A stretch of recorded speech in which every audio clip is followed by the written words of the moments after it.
Rice ఏం rice అది? బహురూపా సాంబారు, ఇంకా black rice, sweet, red rice, వంకాయ. అందరికీ నమస్కారం. మీరు చూస్తున్నారు మన చెలక మన ఆవులు. ఇక్కడ ప్రకృతి వనం ప్రసాద్ గారు వచ్చారండి. లాస్ట్ టైం విజయరామ్ గారు వచ్చారు కదా, సేమ్ అదే ఊరికి ఆ ప్రోగ్రామ్కి సంబంధించి తను కూడా వచ్చారనమాట ఈరోజు ఇక్కడికి. ఇక్కడ మీకు బ్లూ షర్ట్లో కనిపిస్తుంది శశిధర్ గారు. శశిధర్ గారే ఇక్కడికి తను ప్రసాద్ గారిని కూడా తీసుకొచ్చారు, లాస్ట్ టైం విజయరామ్ గారిని కూడా తీసుకొచ్చారు. ఇక్కడ వాళ్ళిద్దరు రావడానికి మెయిన్ రీజన్ ఏంటంటే, ఒక ప్రోగ్రామ్ స్టార్ట్ చేశారండి విజయరామ్ గారు లాస్ట్ టైం వచ్చినప్పుడు. ఆ ప్రోగ్రామ్ ఇంకా నడుస్తుంది, ఇప్పుడు ఆల్మోస్ట్ అయిపోవచ్చింది. అసలు ఆ ప్రోగ్రామ్ ఏంటంటే, ఒక ఊర్లో ఒక 50 మందిని తీసుకొని ఒక 45 రోజుల పాటు 3 పూటలా ఉచితంగా భోజనం పెట్టడం. అంటే ఎలాంటి భోజనము? మన పాతకాలం నాటి విత్తనాలు. అంటే ఇప్పుడు ఒక రైస్ తీసుకుంటే మనము బహురూపి, కాలబట్, నవారా ఇలాంటి రకాలైనటువంటి రైస్ అనమాట అవి. మనకి ఎన్నో రకాల రైస్ ఉన్నాయండి, చాలా పేర్లు ఉన్నాయి. అందులో నేను ఈ 3 రకాలు చెప్పాను మీకు. ఇలాంటి రకమైనటువంటి రైస్ తీసుకొని, ఇంకా తర్వాత వెజిటేబుల్స్ కూడా మొత్తం న్యాచురల్ ఫార్మింగ్తో పండించినటువంటి వెజిటేబుల్సే అనమాట. అవి కూడా మా చుట్టుపక్కల ఎక్కడ వెజిటేబుల్స్ అయితే దొరకవండి. కానీ తను శశిధర్ గారు సిటీ నుంచి తెప్పిస్తున్నారు. అంటే రైతులంతా ఇప్పుడు కొంచెం సిటీకి చుట్టుపక్కల, హైదరాబాద్కి చుట్టుపక్కల చేసే వాళ్ళు ఒక దగ్గర మనకు న్యాచురల్ ఫార్మింగ్ వెజిటేబుల్స్ అన్నీ దొరుకుతాయి కదండి, అలాంటి ప్లేసు. ఇంకా అక్కడ దొరకనివి కూడా మళ్ళీ బయట ఆ ఫార్మింగ్ చేసే వాళ్ళ దగ్గర నుంచి కలెక్ట్ చేసుకొని ఎన్నో ప్రాబ్లమ్స్ అండి. అంత ఈజీ కాదు. మనకిప్పుడు ఒక దగ్గర టమాటాలు దొరికితే ఇంకొక దగ్గర మనకు ఆనియన్స్ ఆ సేమ్ ప్లేస్లో ఆనియన్స్ దొరకకపోవచ్చు. అలా రకరకాల పంటలు వ్యవసాయదారుల దగ్గరికి వెళ్ళి మరి అక్కడ నుంచి కలెక్ట్ చేసుకొని తీసుకొని వచ్చి ఒక 45 రోజుల పాటు వాళ్ళకు అలాంటి ఫుడ్ ఇవ్వడం అనమాట. అంటే మెయిన్గా ఏంటంటే, ఆ 50 మందిని కూడా చూస్ చేసుకోవడం ఎలా అంటే, హెల్త్ ప్రాబ్లమ్స్ ఉన్నవాళ్ళు, బీపీ, షుగరు, తర్వాత కాళ్ళ నొప్పులు, ఇలా ప్రాబ్లమ్స్ ఉన్న వాళ్ళను తీసుకున్నారనమాట. తీసుకొని ఒక 50 మందికి 3 పూటలా ఇలా ఉచితంగా భోజనం పెట్టారనమాట. ఆయిల్, కారం పొడితో సహా న్యాచురల్ ఫార్మింగ్దే అండి, వేరే ఏది కూడా మళ్ళీ వాళ్ళు బయట ముట్టుకోకూడదు. అంటే ఈ 50 మంది ఎవరైతే ఇక్కడ తింటున్న వాళ్ళు మళ్ళీ బయట ఎలాంటి కెమికల్ ఫుడ్ కూడా తినకూడదు అనమాట. ఇక్కడే తినాలి, 3 పూటలు ఇక్కడ వచ్చి తినాలి. అలా అరేంజ్ చేశారు తను శశిధర్ గారు. ఆ ప్రోగ్రామ్ స్టార్ట్ చేశారనమాట.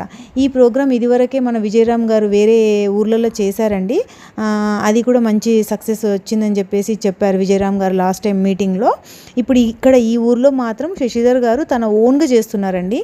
ఎలాంటి ఎవరి దగ్గర నుంచి కూడా ఏం సహాయం అలాంటిది కాదండి, తను ఓన్గా చేస్తున్నారు. అసలు ఏదో ఒకటి ఇంటికి వచ్చి ఎప్పుడైనా సరే కొంచెం ఇట్లా హెల్ప్ అడుగుతూ ఉంటారు కదా, ఇలాంటి ప్రాబ్లమ్స్ ఉన్నాయి నాకు, హెల్త్ ఇష్యూస్ అది ఇది అని చెప్తుంటారు కదా, అలాంటివి విన్నప్పుడు తనకు ఆ ప్రోగ్రామ్ చేయాలనే ఆలోచన వచ్చిందంట. అప్పుడు విజయరామ్ గారి హెల్ప్ తీసుకొని తనని పిలిచి ఇవన్నీ వాళ్ళకు కొంచెం ఎక్స్ప్లెయిన్ చేసి ఇలా ఈ ప్రోగ్రామ్ని మొదలుపెట్టారనమాట. ఇప్పుడు ఆ ప్రోగ్రామ్ ఆల్మోస్ట్ అయిపోవచ్చింది. ఇంక అందుకని చెప్పేసి ప్రసాద్ గారు వచ్చారు. ఇప్పుడు నెక్స్ట్ మంత్లో మళ్ళీ ఈ ప్రోగ్రామ్ కంటిన్యూయేషన్, ఇంకా వీళ్ళ రిజల్ట్ ఎలా ఉంది ఏంటి తెలుసుకోవడానికి మళ్ళీ విజయరామ్ గారు కూడా వస్తారు ఇక్కడ.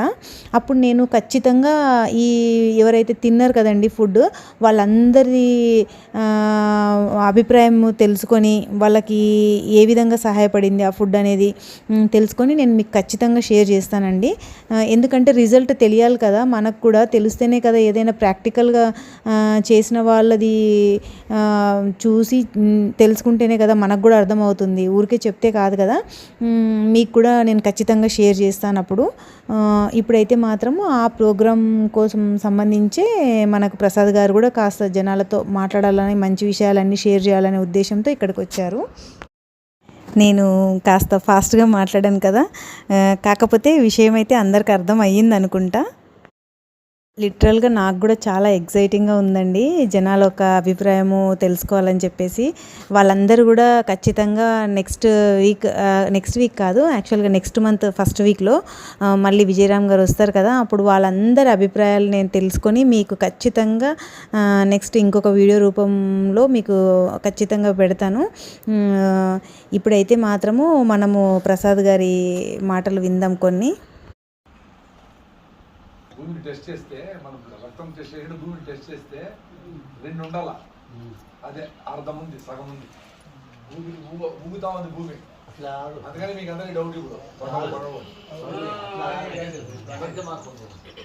ఇప్పుడు భూమి ఎట్లా ఉండే బంగారు రాకుండా అప్పుడు మంచిగా ఎరువు వేస్తుంటుంది, వండు కొడుతుంది, అది కొట్టి కొట్టి భూమి అంత శక్తి మీద ఉండే. ఇప్పుడు మసాలా పోసి పోసి పోసి పోసి ఏమైంది, మందుగా తాగిన వాళ్ళు పని ఏమవుతుంది, దాని పని కూడా అంతే అవుతుంది, భూమి పని కూడా అంతే. అందరూ పడుతుంది. ఇప్పుడు పారం కోళ్ళ దాకా చెప్పింది అయిపోయారులే, తిండి కన్నా ఉండాలి కదా, తర్వాత ఫారెన్ కోళ్ళ కన్నా బతకాలిగా, అంతే. అది ఇప్పుడు ముందు ముందు మారాలి మనం. ఇప్పుడు తిన్న కన్నా మాకు బుద్ధి వచ్చింది, అరే అది ఇప్పుడు వచ్చింది మాకు. ఇంతవరకు ఏం చెప్పండి. జనుము తెలుసా? జనుము అదే అప్పుడు బాగా నా ఎత్తు పెరుగుతుంది. లీటర్లు అయితే అది 20,000 ఈ 2 లారీల్లో అంత జనుము వస్తుంది. దాన్ని డిస్కార్ రోడ్డు రేసి కొట్టేస్తాం. దాని మీద పెసులు కానీ ఉలవలు కానీ చల్లాలి. అంటే ఇది ఒక 2.5 నెల, ఉలవలు ఒక 2 నెలలు. అప్పుడు ఉలవలు గాలిలో నత్రజని తీసుకొని దీనికి ఇస్తూ ఉంటాయి. భూమి అంతా గుల్లబాత లూజ్ అవుతుంది. 5 నెలలు కష్టపడితే మీ భూమి రెడీ అవుతుంది. 2 మంది చేయాలి, అర్థమైంది మీకు కూడా. ఫస్ట్ సిఎన్ రేషియో మెయింటైన్ కావాలా, కార్బన్ ఎక్కువ ఉంటుంది. కార్బన్ ఎన్ 10:1 రేషియోలో కన్వర్ట్ అయిపోయి మిగతా కార్బన్ ఎక్స్ట్రా కార్బన్ అంతా ఆక్సిజన్తో కలిసి కార్బన్ డైఆక్సైడ్. సో ఉత్తరం దున్నేసాం కదా అని కాదు, దున్నేసాక మళ్ళీ లిగ్యూమ్ వేయాలి, విధాన ధాన్యాలు వేయాలి దాని మీద. అప్పుడు ఎక్స్ట్రా కార్బన్కి నైట్రోజన్ తీసుకొని ఇచ్చి ఇంకో 2 నెలలు రెడీ అవుతుంది, బ్యాలెన్స్ అవుతుంది. 5 నెలలు ఆ జనవితరం తెప్పించుకోవాలి. గవర్నమెంట్ ఇస్తారని చూసుకోవాలి. జనుము చాలా బాగా వస్తుంది. జీలుగా బయోమాస్ తక్కువ వస్తుంది, జనుము ఎక్కువ వస్తుంది. పొయ్యి నా స్వామి రంగా గంట సేపు 2 గంటలు కాసుకుంటాను. ఆడ క్యూ వస్తూ ఉంటుంది, 1, 2, 7:40 క్యూ. సోమవారం మూల గంట దగ్గరికి అంటే ఆదివారం నుంచినే భార్య భర్తలు అన్యోన్యంగా మాట్లాడుకొని ఎప్పుడు పోవాలా ఎట్లా పోవాలా. సార్ మీరేమనుకోవద్దండి సార్, మళ్ళీ ఎప్పుడు రావాలి సార్, మరి మేము నా ఫ్రెండా మళ్ళీ వచ్చేది. డాక్టర్ని ఏమడగలరా సార్, మీ దగ్గర రాకుండా ఉండదు ఏం చేస్తా అని అడగల. మళ్ళీ ఉంటే కాల్షియం బాగా వచ్చి ఎముకలు గిరి పడతాయి. ఏమే ఇంకా బెస్ట్ స్థానం సంతూర్ సబ్బు వేసుకొని సినిమా యాక్టర్లు చెప్తారు, ఈ సబ్బుతో భలే వాసన ఏమి దరిద్రం అదంతా. బెస్ట్ స్థానం ఏం తెలిసిన, పొయ్యి చెరువులే పోయి వండుకొని తీసుకొని మొత్తం పూసుకొని మేము పూసుకుంటాం. పొయ్యి వేసి 1 గంట సేపు ఉన్నామనుకో, చిటపట లేస్తాయి అన్నీ. అప్పుడు ఈ చర్మంలో సన్న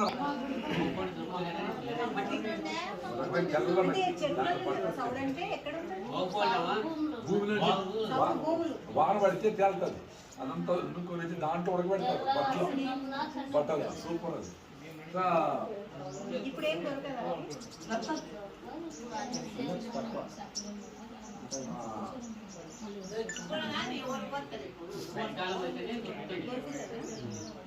సో సబ్బులు గిబ్బులు అన్ని నిలిపి బంద్ చేస్తే వీడే అయిపోతే పంటలు పండడం లేదా? ఇప్పుడు 10 రోజులకు 20 రోజులకు ఒకసారి ఇస్తారు కదా, మనము 20 రోజులకు ఒకసారి ఇస్తే 10 రోజులకు ఒకసారి మూత్రము అవి పెంట పవ్వులు 20 రోజుల నుంచి 10 రోజులకు ఒకసారి వస్తే అది మసాలా వేసిన కన్నా ఎక్కువనే వస్తుంది పంట. మసాలా వేసిన కన్నా 10 రోజులు ఇస్తే తక్కువ రోజుల్లో చేస్తే అది ఇంకా మసాలా వేసినట్టు ఉంటుంది. ఇంకా ప్రోగ్రామ్ అయిపోయిన తర్వాత ప్రసాద్ గారు వెళ్తూ ఆన్ ద వే అనమాట మన పొలము. ఇంకా ఇంటికి వచ్చారు. తనతో పాటు మహబూబ్నగర్లో చెక్కగానుగా బసవరాజు గారు కూడా ఇంకా తనతో పాటు ఇంకా అందరు కలిసి మన పొలం విజిట్ చేశారు. ఇంకా మన పొలము, ఆవులు, తర్వాత ఇల్లు అన్నీ తను చూస్తూ ఇంకా మాట్లాడుతున్నాం అనమాట. ఇక్కడ నేను కూడా మైసూర్ మల్లిక అనే రైస్ పండిస్తున్నానండి. ఒక 2 ఎకర్స్లో పండిస్తున్నది. లాస్ట్ ఇయర్ వచ్చింది పంట, మంచిగా వచ్చింది. ఇప్పుడు సెకండ్ టైం వేసినాము. ఇంకా నెక్స్ట్ కూడా నేను నవారా కానీ కాలబట్టు ఇలాంటివి ట్రై చేద్దాం అనుకుంటున్నా. ఇంకా చూడాలి ఎలా ఉంటుందో.